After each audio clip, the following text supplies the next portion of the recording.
ഞാൻ അകത്തോട്ട് വരുന്നത് നിൽക്കട്ടെ, നിന്റെ അമ്മയോട് ഇങ്ങോട്ട് വരാൻ പറ. എന്റെ അമ്മ ജോലിക്ക് പോയിരിക്കാം, വരാൻ കുറച്ച് ലേറ്റ് ആവും. നിങ്ങൾ അകത്തേക്ക് കേറി വാ. ആ, അതൊന്നും വേണ്ട. വരൂ വരൂ മുത്തശ്ശി. അയ്യോ, അച്ഛമ്മ കയ്യിലെടുക്കുമല്ലോ അവള്.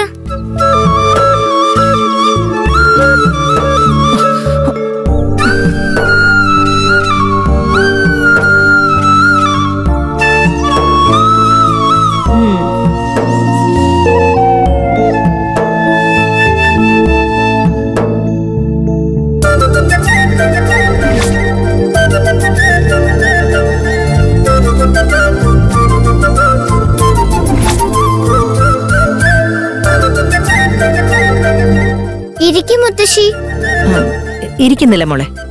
മുതിർന്നവരില്ലാത്ത വീട്ടില് ഇങ്ങനെ പരിചയമില്ലാത്തൊരു വരാൻ പാടില്ല. നീ നിന്റെ അമ്മ വീട്ടിലേക്ക് എപ്പോ വരുന്നു പറ.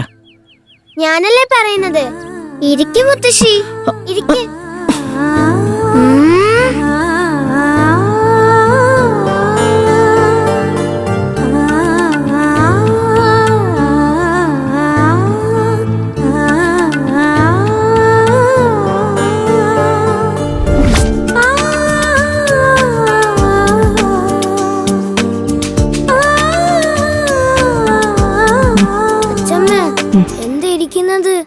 നമ്മൾ ഇരിക്കാൻ വന്നതല്ല, വഴക്കുണ്ടാക്കാൻ വന്നല്ലേ നമ്മള്. നിക്കടാ, അവളുടെ അമ്മ വീട്ടിലില്ലാത്തതല്ലേ. ഈ ചെറിയ പെണ്ണിനോട് എന്ത് പറഞ്ഞു വഴക്കുണ്ടാക്കാനാ? ഞാൻ അവളോട് ദിവസം വഴക്കുണ്ടാക്കുന്നതല്ലേ, പിന്നെന്താ അച്ഛമ്മക്ക് പറ്റാത്തത്? തുടങ്ങച്ചമ്മേ, ഞാനില്ലേ ഇവിടെ. എന്തിനാ പേടിക്കുന്നത്? എന്താ മുത്തശ്ശി, കവിൻ എന്താ പറയുന്നത്? അത് ഞാൻ പറഞ്ഞോളാം.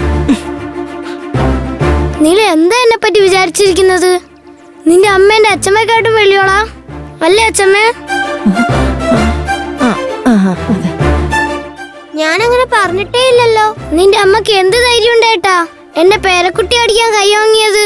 അങ്ങനെയല്ലേ അച്ഛമ്മേ? അതെ. എന്റെ അച്ഛമ്മ വിചാരിച്ചാ നിന്നെ അടിക്കും, നിന്റെ അമ്മേനെ അടിക്കും. ശരിയല്ലേ അച്ഛമ്മ? അതെ അതെ. എന്തിനടിക്കണത്? ഞാനിത് തെറ്റാ ചെയ്തത്. ഇടക്ക് കയറി സംസാരിക്കരുത്.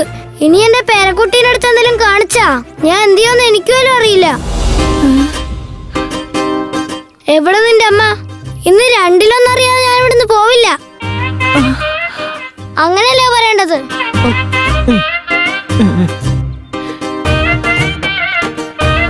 ഏയ്, നീ എന്തിനാ ഞങ്ങളെ വിളിച്ച് അകത്ത് കയറ്റിയിരുത്തിയത്?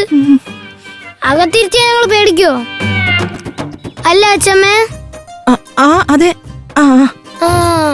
അതിന് ഞാൻ ആരോടും വഴക്കൂടാനൊന്നും വന്നില്ലല്ലോ. കൂടെ പഠിക്കുന്ന കുട്ടികളായിട്ട് വഴക്കുണ്ടാക്കുന്നത് മോശമാണെന്ന് എന്റെ അമ്മ എന്നെ പഠിപ്പിച്ചിരിക്കുന്നത്. വഴക്കുണ്ടാക്കാൻ വന്നാണെങ്കിലും എന്നെ കാണാനല്ലേ വന്നത്. ആരാണെങ്കിലും വീട്ടിൽ വന്നാ അവരെ അകത്തോട്ട് വിളിച്ച് നല്ലോണം സംസാരിക്കണം എന്നാണ് അമ്മ പറഞ്ഞത്. ഞങ്ങളതിന് നിന്നെ കാണാൻ വന്നതല്ല, നിന്റെ അമ്മയെ കണ്ട് വഴക്കുണ്ടാക്കാൻ വന്നതാ. പോയി നിന്റെ അമ്മയോട് വരാൻ പറ. അങ്ങനെയല്ലേ അച്ഛമ്മേ? അതെ അതെ അതെ.